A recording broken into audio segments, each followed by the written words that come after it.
Climate change is a cross-cutting issue which affects all aspects of life for the people of Kiribati. Climate change is a growing threat for Kiribati. Impacts such as drought, extreme rainfall, rising sea levels, and saltwater inundation jeopardizes the island's economic development, human well-being, and environmental health.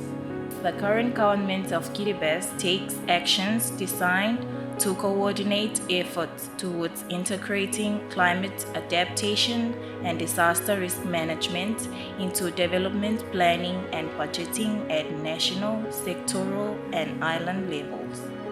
Kiribati, through its long-term development vision, or Kiribati Vision for 20 years, aims to create a more sustainable and resilient Kiribati in the face of climate change.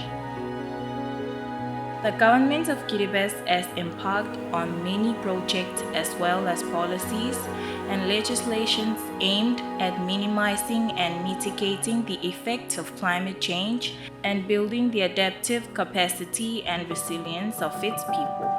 The Climate Finance Division was initially established by this government in 2017 with the focus to quickly access climate finance around the world, with the core focus to focus on three major funds: the Green Climate Fund, the Adaptation Fund, and the Climate Investment Fund. At the same time, the government did also give us the priorities, and the priorities were water, coastal protection, renewable energy, and sustainable sea transportation.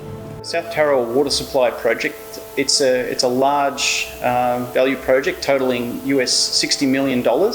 So the project aims to construct new water reticulation networks throughout South Tarawa, providing 24/7 metered water supply services to each and every household. The intention is to make sure that everyone has access to a potable water supply on a 24/7 basis.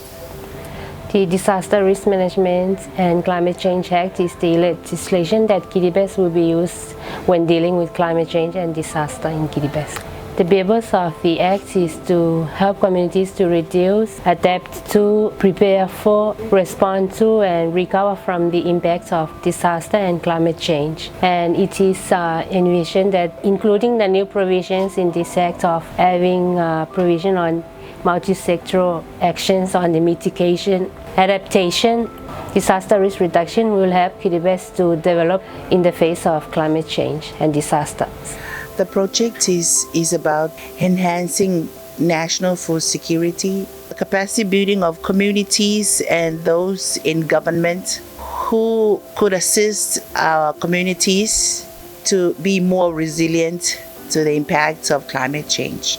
Some have a title on or focus on mangrove, others have a focus on fisheries. But if you look at the scope of the management plans, it's actually from reef to reach. So there in it we have education, waste, agriculture, and all the aspirations that the various communities planning into the future for themselves and their children. The South Tarawa Water Supply Project encompasses a number of elements. The first or primary element being increase in bulk water supply production, and that's using a desalination process, using seawater to produce potable drinking water.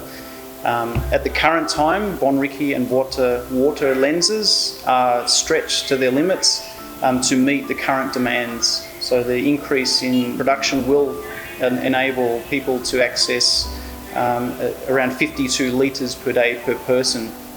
Another important project is what we call the Scaling Up of Renewable Energy Program investment plan, and that is the focus of the project now is Christmas Island and South Tarawa.